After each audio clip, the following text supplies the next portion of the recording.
This is FYI News 13, brought to you by SSPTV and the Hazleton Standard Speaker.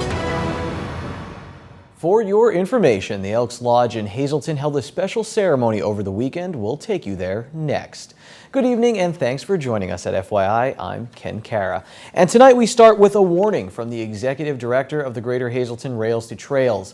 Bob Skolsky tells FYI that Phase 2 of the Rails to Trails project, which starts at the end of the current trail on Ashmore Road, is closed to pedestrians, hikers, and bicyclists. Skolsky says it was brought to his attention that several people were caught trespassing in that area over the weekend. Skolsky adds that beyond the current 4 miles, the property is under a mining permit enforced by the Federal Mining, Health, and Safety Act and also the State Department of Environmental Protection. He says violators face fines starting at $300. An official ribbon-cutting ceremony will be held this fall to officially open the next phase to the public. Until then, you're asked to walk, hike, or bike within the first 4 miles of Rails to Trails. A 4-year-old child was struck by an SUV Saturday and the driver did not stop. According to Hazleton Police, a maroon SUV, possibly a Jeep, struck the child at Church and Maple Streets. The car then fled north on Church Street. Police have not released any information on the condition of the child. Anyone with information is asked to call Hazleton Police at 459-4940 or dial 911. Residents in the Hazleton area are still talking about an incident on Friday that seemed like something out of a movie. 33-year-old Louise Figueroa from the Bronx, New York, is charged with kidnapping, burglary, and aggravated assault in connection with the crime spree that covered 3 states. It all began on North Church Street, where Figueroa was lying in wait inside an apartment building. 2 victims, both women, sustained serious injuries. Victim 1 was allegedly struck by Figueroa in the head and facial area with a gun. Victim 2, who attempted to help Victim 1, is approximately 8 months pregnant. According to arrest papers, Figueroa allegedly struck her several times in the stomach area. While fighting with the women, Figueroa allegedly caused both women and himself to fall down the stairs. Victim 1 confirmed that she was assaulted, kidnapped, and sexually assaulted before she escaped. She was taken to Pocono Medical Center in East Stroudsburg and was treated for numerous serious injuries. Victim 2 was flown to Core Trauma Unit at Lehigh Valley Hospital, Cedar Crest, where she is receiving treatment for numerous injuries and due to the fact that she is pregnant. Now, for more information on this story, pick up tomorrow's Standard Speaker. Our media partner will continue their coverage of this story, plus they will have all your local news and sports. That's all on Tuesday's Standard Speaker. Remembering Old Glory in a special ceremony yesterday in Hazleton. FYI intern J.J. Ravascus has our story. On Sunday, the Elks Lodge number 200 in Hazleton continued their 107-year tradition of Flag Day. From veterans to Elks Lodge members, everyone was there to pay respect to the flag and heroes of this country. One special guest speaker was Congressman and former Hazleton Mayor Lou Barletta. It is an honor to be with you today in my hometown to observe Flag Day 2014 this coming Saturday. It's always a privilege to be with members of the Benevolent and Protective Order of Elks flag, which I believe we know you are flying today, which was flown over the United States Capitol in Washington, D.C. on May 19th of this year. To me, it's a reminder that Hazleton is home. Congressman Barletta was especially impressed with the Greater Hazleton Chamber of Commerce's Hometown Heroes project that honors veterans from the Hazleton area dating back to World War II. I really want to congratulate the Chamber on doing such a beautiful, having such a beautiful idea as honoring our hometown heroes. It really gives you such a great feeling as you're coming into Hazleton to look up and see the names of hometown heroes. Again, showing that this is a city that hasn't forgotten those that went before us. So it's a beautiful tribute to those in Hazleton who have fought for America. The Elks Lodge featured both an inside and outside event that honored the flag, veterans, and America. The day began with a history of the flag presented by both the Elks Lodge and Boy Scout Troop 790. After speeches from both Elks Lodge members and veterans, the event moved outside, where the Hazleton Liberty Band and Marine Corps League Color Guard carried on the ceremony. The patriotic day was concluded with a flag retirement ritual by the Boy Scouts. The Elks Lodge began Flag Day back in 1907 and has celebrated every year since.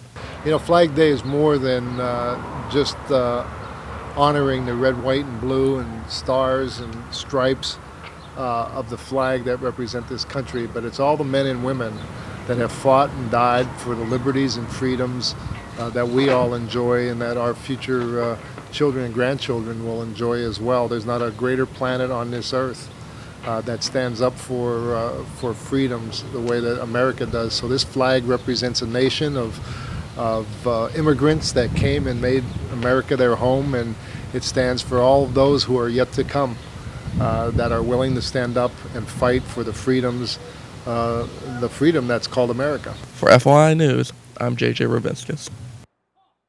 Thanks a lot, JJ. And now from the desk of veterans from the greater Hazleton area. A Flag Day program will be held on Saturday at 11 a.m. at the outside flagpole at the Laurel Mall. In the event of inclement weather, the program will be moved inside and the public is invited. Coming up on FYI in sports, we'll take a look back at the Pocono 400 and look ahead to the Weatherly Hill Climb. And after the break, we'll work out at Core Fitness with Janine and Christy. This is FYI News 13, brought to you by SSPTV and the Hazleton Standard Speaker. Welcome back to FYI. Each and every Monday, we're getting you fit here at Core Fitness in Hazleton, and today we're focusing on exercises that you can be and should be doing each and every day. Right. So I'm just going to show you a couple things that will both work your core and your cardiovascular health. So here we have a high-rised step. You can do this at home on your own steps in your house, or if you have, maybe it's nice outside, so say you have a landscaped wall that's kind of higher, you're at the playground with your kids, you can step up on a bench, which is fantastic. Just don't fall. So Janine's going to start stepping up. Okay. Whole foot, right? Whole foot goes on the bench so that you're not hanging backwards. If you start to stretch the bottom of the foot repetitively, you'll end up with some plantar fasciitis. It's not a comfortable feeling. No. So you want to do maybe about 1 minute, or really whatever you can do at your fitness level. With the same and then leg? Same leg, Okay. and then you're going to switch legs. Okay, making sure the whole foot is up there, you're breathing through, your core is tight, your shoulders down. You want to go down through that mental checklist. Should you move your arms or no? You can move your arms as For balance? Yeah. Okay. Yeah, you can keep them tight. And if this becomes too simple for you, you can add some weight More to height? it. You can hold, you can add more height. You can start lunging off the back of the step, or you can just add some weight. You pick up a basketball or a bleach bottle like we had used in the last segment. Okay. So that's one of them. Okay. And then I'm going to move Janine down to the mat.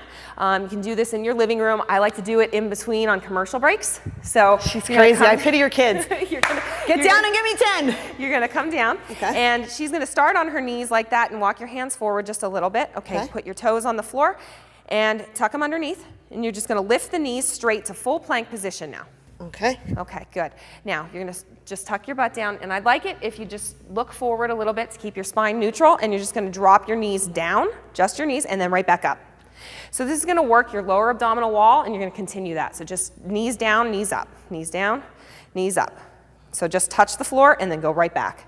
Touch and up. Good. And again. Okay. So you can hold the plank steady if you can't progress to that part yet. You can hold your plank steady for 20 seconds, or you can go as long as a minute. Then the last exercise that I'd like to show you that you can do or should be doing every single day is a push-up. And I like when women tell me, I don't want to do a push-up on my knees. I seem like a wimp. Not true. Not if you're doing it right? So stay down on your knees. Okay. Come down into that plank position again. And what I'm going to ask you to do is go down on the count of 2. Inhaling, elbows out to the side. Inhale all the way to the floor. And push up. Good. And again. Feel it? Yeah, definitely. And you can change the angle of your arms so that you're wide. Okay. Okay, and you're going to work more of your chest. Oh, yeah. Okay, and then what I like to do is put on my favorite music, find a tempo that I like, and I will change the variation of the timing of this. So I will go down 1, 2, 3, and up on 1, or down 2, up 2. And by the time you hit 20 of these, your chest is burning, your shoulders are burning, your triceps are burning, and you're set. Whew. So those 3 things you should definitely Well, I got be my doing daily every single exercises day. done. All right. Okay. All right, if you have any questions for Christy or for anyone here at Core Fitness, you could send them to us here at SSPTV, and we'll talk about them on the upcoming segments. Right, or you could just check out our Facebook page too if you don't want to bombard Janine with all your questions. We're Core Fitness Hazleton on Facebook. All right, we'll see you next week.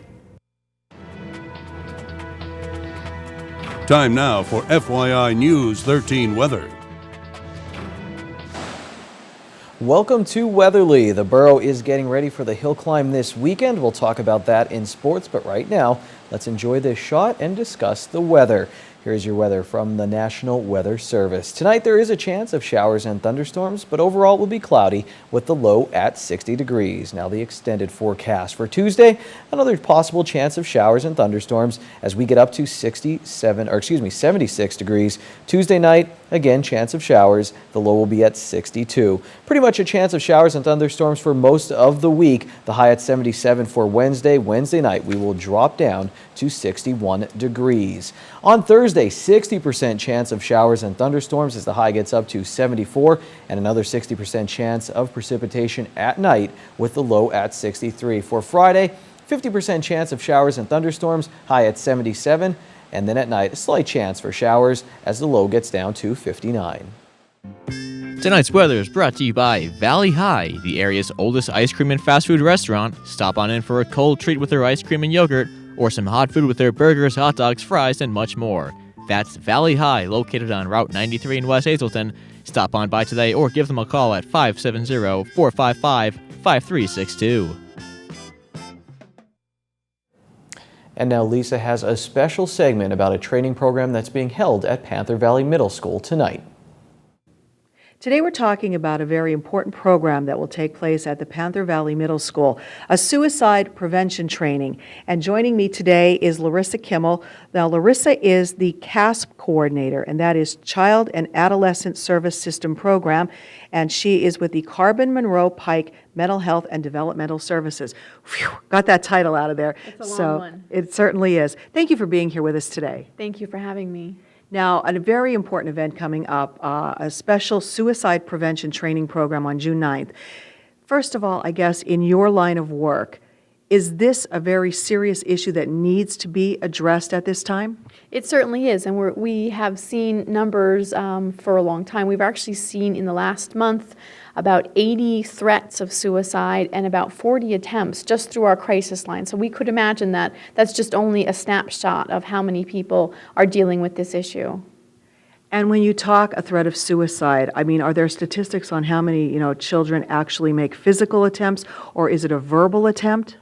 I don't have the statistics, but the threat is really a verbal. It could be a written threat as well. I'm blown away by this because I really, don't understand what's going through the kids' minds. When you talk with them in that, what are some of the reasons that they tell you that they're even considering this? Oh, there's so many reasons. Sometimes it's family problems, sometimes it's peer problems, maybe not fitting in. A lot of social issues do play into it. And I'm sure bullying one of them as well. Yes, indeed. Now, tell us about the program that's going to be taking place on June 9th. Who should be coming out to it, and what will they learn?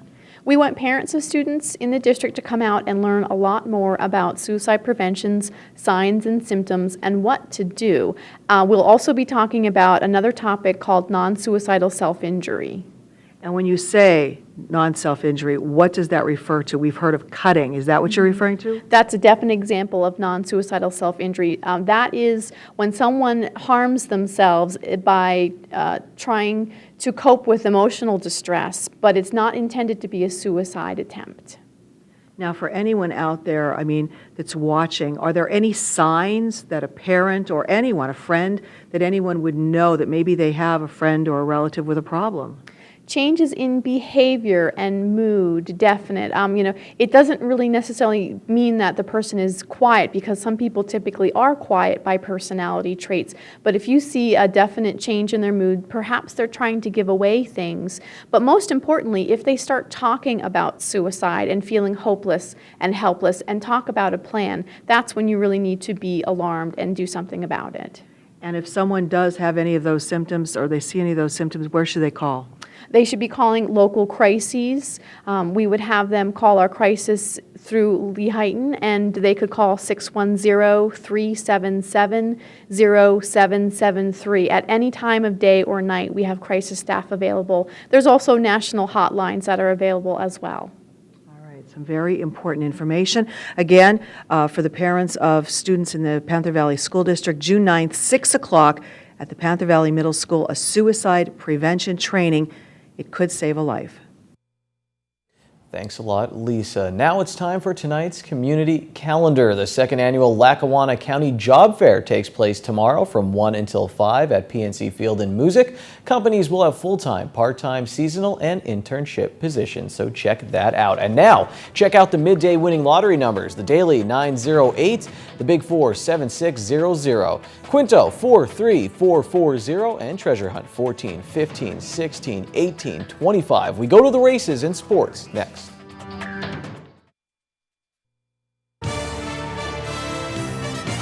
This is FYI News 13 Sports. I'm drafting off of Dale Earnhardt Jr. right now, just coasting as we get ready for another big weekend of racing in NEPA. But first, here's a look back at this past weekend and your Pocono 400 winner, Dale Earnhardt Jr. This was Jr.'s second win of the season and his first ever at the Tricky Triangle. These photos were taken by our Lisa Sugart, who's a Jeff Gordon fan, but she tells me her second favorite is Dale Jr., and she says the place went nuts when he won, but I'm glad she stopped cheering to take a few pics for us here at FYI. Now this weekend, it's the spring edition of the Weatherly Hill Climb, and we caught up with the president of the Weatherly Hill Climb Association to tell us a little bit about the weekend.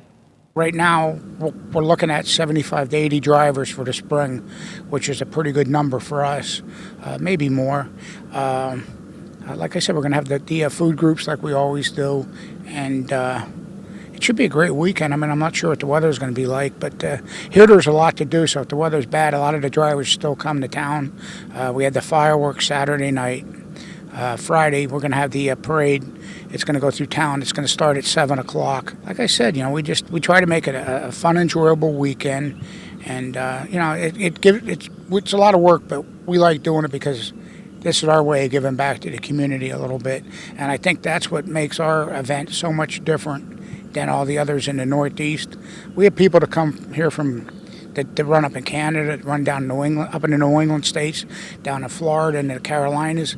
And this town, the people here, the businesses are behind us 100%, and that's what makes the event special.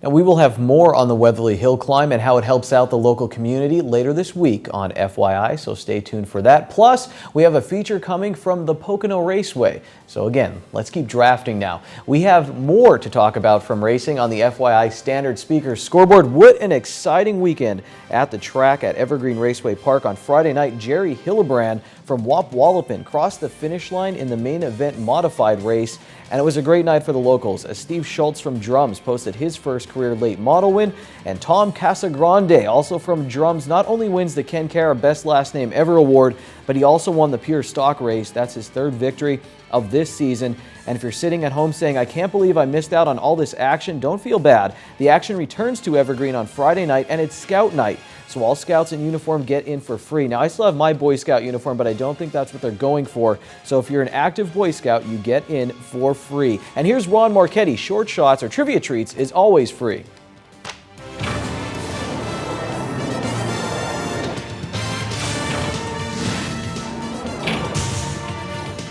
Hi, everybody, and happy birthday to John Malott, who is still celebrating a huge birthday. And also, if you run into my brother Rick Marchetti tomorrow, wish him a happy birthday too. 9 men were recently honored at the Hazel Township Little League field. All of these men were former and retired Little League managers in Hazel Township Little League. Left to right, Joe Rao, Joe Ratchko, Neil D'Angelo, John Yanuzzi, Joe Elias, and Ray Starrick, who also sang the national anthem magnificently. Standing, Bill Drumtra, Bob Giuliani, and Gene Malfatti. These 9 men were the roots of Little League Baseball in Hazel Township. What a team of coaches. Well-deserved recognition, and speaking for all the kids they coached, thank you. Exactly 30 years ago today, in 1984, Ivan Lendl of Czechoslovakia won his first Grand Slam tennis title with a spectacular comeback over John McEnroe in an exhausting 4-hour match at the French Open final at Stade Roland Garros in Paris. It was McEnroe's first loss after 42 consecutive victories. 49 years ago yesterday, in 1965, Major League Baseball held the first draft of high school and college players. Previously, amateur athletes were free to sign with any major league team. The Kansas City Athletics had the first pick, and they selected outfielder Rick Mundy of Arizona State University. Mundy played 19 seasons in the majors from 1966 through 1984 with the A's, Cubs, and Dodgers. Finally, on this day in 1904, and nobody could possibly remember this, so that's why I'm telling you. In a sensational performance, Bob Wicker, the Chicago Cubs, pitched 12 innings and allowed only one hit to defeat the New York Giants 1-0 before 38,805 at New York's Polo Grounds, the largest crowd in Major League history at that point. Wicker held the Giants hitless through the first 9 innings. In appreciation of Wicker's achievement, part of the normally partisan New York crowd carried the Cubs pitcher around the field on their shoulders after the game. Mother of God, would that ever happen today? I don't think so. See you Friday. Till then, stay loose. Mondays can be rough, but you can end them on a high note. Seafood night at Bottlenecks. Choose from crab, clam, shrimp, and lobster specials, such as their little neck clams in garlic butter, only $1.95 a dozen, or handmade crab cake platter for only $8.95. Good evening, everyone, and here's tonight's Talk of the Town report. First tonight, the Penn Rod and Gun Club of Hazleton will be hosting their annual Children's Father's Day Fishing Derby on Sunday, June 15th at the club grounds just off Tower Road in Black Creek Township. The derby will run from 10 a.m. to 2 p.m. and registration begins at 8. More information, please call 570-233-0093. And finally, Faith Assembly of God Church in Hazleton is once again offering kids Mega Sports Camp for the summer. Camp starts June 23rd and lasts through June 27th and will be held from 6 to 9 p.m. at the HAHS track. Kids can choose from basketball, soccer, cheerleading, track, and field or baseball. For information, please call 570-459-2410. That's tonight's Talk of the Town. News 13 would like to send sincere condolences to the family and friends of these recently departed. Audrey Miller of Drums. Funeral will be held Tuesday at 10 a.m. from the Butler Chapel of the Crofton Hughes Funeral Home. Friends may call Monday from 7 to 9 p.m. Anna A. Mihalik of Hazleton. Mass is Tuesday at 10 a.m. in the St. Mary's Roman Catholic Church. Friends may call Monday from 6 to 7 p.m. at the John J. Pustai Funeral Home. Daniel F. Sauchak of Trenton. The David D. Jarrett Funeral Home is in charge of arrangements. Deborah A. Seraphin Rucapito of Langhorne. Friends may call Monday from 4 to 8 p.m. and Tuesday from 9 to 10 a.m. at the Queen of the Universe Church. Nadsy J. Longo of Hazleton. Funeral is Wednesday at 9 a.m. from the Joseph A. Moran Funeral Home. Friends may call Tuesday from 6 to 8 p.m. Margaret E. Bajzik of Tresco. Graveside services will be held Friday at 10 a.m. in the St. Michael's Roman Catholic Church. Arrangements are under the direction of the Turnbach Funeral Home. And Joseph Clark of Mahoney City. Services are private and at the convenience of the family. Tonight's obituaries have been brought to you by the Smilax Floral Shop located on 15th Street in Hazleton. Call Smilax for all of your special events, 570-454-0111.